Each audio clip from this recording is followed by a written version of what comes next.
Welcome to the Explainer.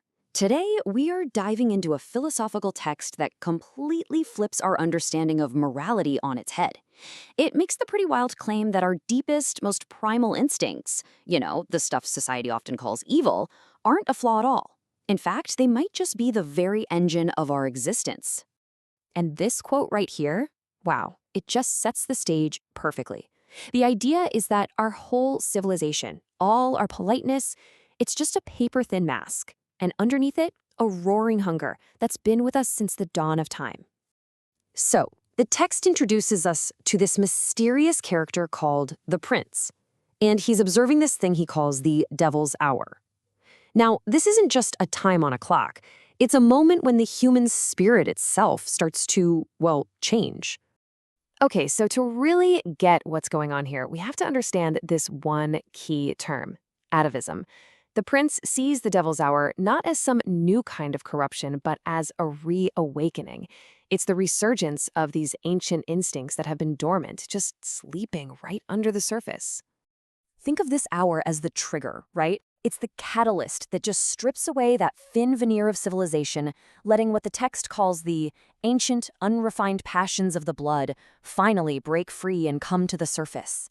And here's where it gets really interesting. The prince isn't just some passive observer watching this happen. Oh no, he's an active participant. He's like a gardener, carefully tending to these primal urges, helping these thorny vines grow and reclaim the garden of the mind. Okay, so this brings us to what is, for sure, the most radical idea in the whole text, a complete reevaluation of what we even mean when we say the word evil.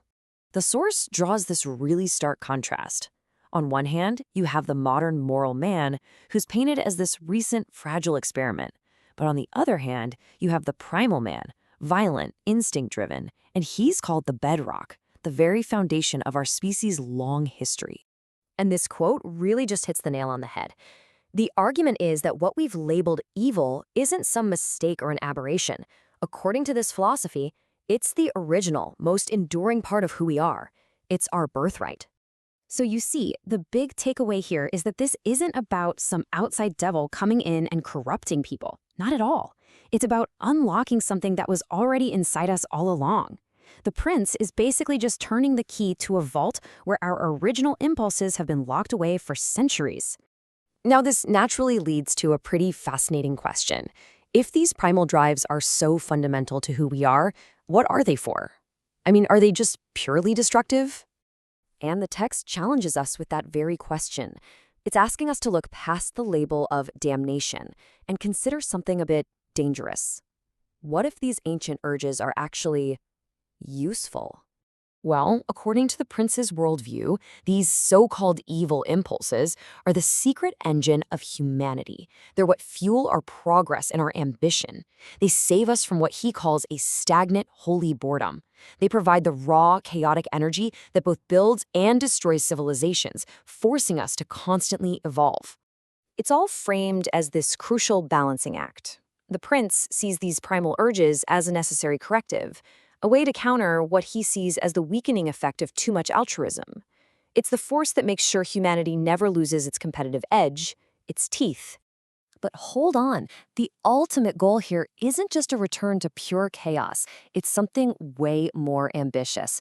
It's a profound transformation, a kind of alchemy of the soul that's designed to forge an entirely new kind of human. So the prince's role evolves again. He's not just a gardener anymore. Now he's the alchemist of the primal, and he's actively working to transmute the very essence of what it means to be human. And this is that alchemical process in action. The leaden weight of our suppressed, savage past isn't something to be ashamed of or thrown away. No, it's the raw material that gets reforged into the golden opportunity of the present. The end result of all this alchemy is what the text calls the great health. So what is that? It's a state of being where you can embrace both sides of yourself, your light and your shadow, the sacred and the savage, and you can do it without flinching. You become a more complete, more powerful whole. Okay, but what happens when the devil's hour is over and the sun comes up? Well, according to the text, here's the kicker, the change is permanent. The work of the night has created a new law for the day. That atavism, that primal instinct, it doesn't just retreat with the darkness. It's been woven right into the fabric of modern life. It's hiding in plain sight inside our ambitions, our boardrooms, and our relentless drive to get ahead. So, in this worldview, humanity hasn't been corrupted or damaged. It's been made whole. By reclaiming the so-called evil that was its birthright all along, the species has actually become more complete, more itself. This secret story of the night has become the unwritten law of the day.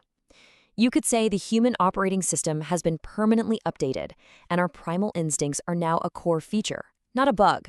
Which leaves us with one final and pretty provocative question from the text. Is our climb toward the stars actually fueled by our roots deep in the mud?